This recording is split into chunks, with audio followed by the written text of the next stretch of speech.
This is Steve Ridgel, and if you watch this channel regularly, you know that our daughter, Julie Cope, her husband Tim, Jake, and Avery, uh, their house burned down a couple of weeks ago. It was nobody's fault. It was an accident, either something from the chimney or electrical something, and uh, burned down. Not their fault. They didn't cause it, but it burnt the whole house down. Really wiped out. It's an amazing thing that they all survived. And so I wanted to say a little bit about some of the things we've all been processing about God through this. And a lot of these are thoughts from my daughter and her family, but my wife and I, Marcia and I, share those too. And uh, as we just kind of thought through how horrific this is, one is they are incredibly thankful that God spared their lives, especially Jake. His room was totally destroyed. Nothing survived in his room. And there are lots of little things. I mean, they had a yapper dog that kind of woke them up. And then a man at midnight, a man was driving down the road right by their house, saw the flames at the back of their house, got out and knocked on the door. Now, because the dog had kind of woken them up, as soon as they heard the first knock, they were up into the door. And that man, whose name was Moses, ironically, told them, "Get out of your house, it's on fire." They had the presence of mind to grab vehicle keys and billfolds, and that's it. They and the dogs out.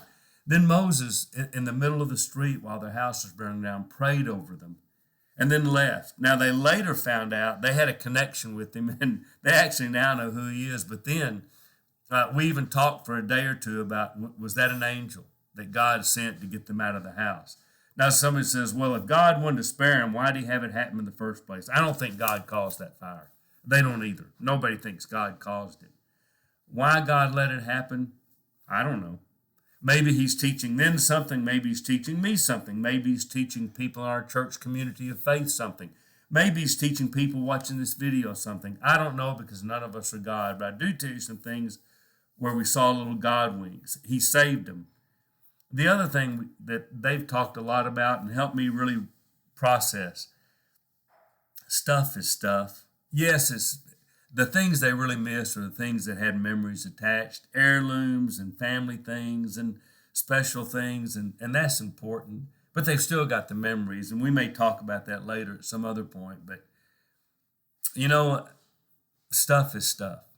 And we all get too attached to it, and it's a horrible way to realize you're maybe too attached. But I really have appreciated listening to them talk about it's just stuff, and we can replace stuff. In the middle of all the fire, they were digging through trying to find anything, and they salvaged very little, maybe a box full of trinkets, handful of clothes that could be washed and washed and washed and may get the smoke smell out.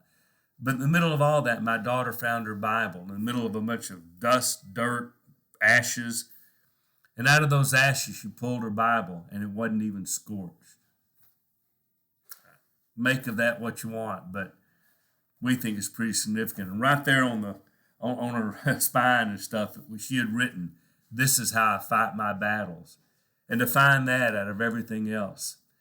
To listen to my grandson Jake, who lost more than anybody in that fire. I mean, nothing he's ever had in his life made it through that fire. To hear Jake say, at risk of sounding like my pops, he said, God is going to bring something good out of this. God is going to take care of us. To watch my youngest grandson, Julie's nephew, Jake and Avery's cousin, to know that he personally texted Tim and then Julie and then Jake and then Avery to say that it was an unimaginable tragedy, but God would have a plan and God would bring good out of it. And you know what? We buy into all that stuff. We do. First Sunday after the fire, we're all sitting in church, and it was really sweet because Anna, Avery's cousin, Jodon's oldest, she was there by Mimi, and then Julie, and then Avery. And they were holding hands and tearing up through the service, and it was sweet. And we sang a song that had the phrase in it, "From the ashes I will rise." I don't know how you structure stuff like that. We took it as God speaking right into our lives. So it's horrible. It's unimaginable.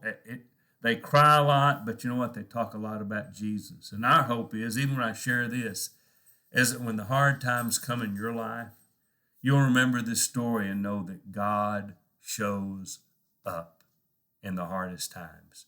This is Steve Ridgel being thankful God is there.